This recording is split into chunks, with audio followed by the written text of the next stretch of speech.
Praise the Lord. జనవరి 26వ తేదీ 2025. ఈరోజు దేవుని వాగ్దానము. నీ ఆవరణములలో నివసించున్నట్లు నీవు ఏర్పరుచుకొని చేర్చుకొనివాడు ధన్యుడు.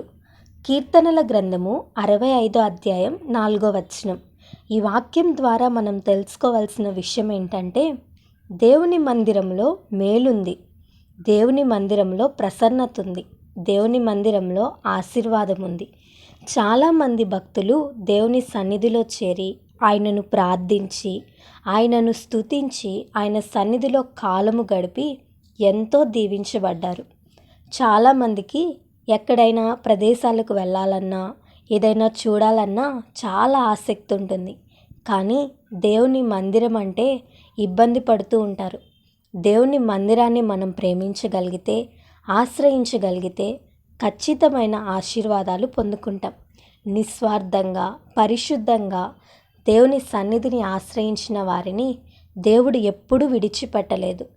కోరహ్ అయితే దేవుణ్ణి విడిచిపెట్టాడు, కానీ కోరహు కుమారులు మాత్రం దేవుణ్ణి ప్రేమించారు, దేవుని మందిరాన్ని ప్రేమించారు, దేవుని ఆవరణంలో నివసించారు.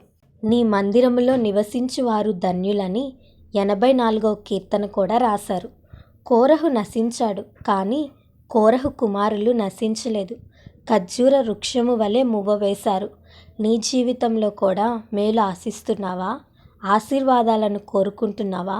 గొప్ప కార్యాలను ఆశిస్తున్నావా?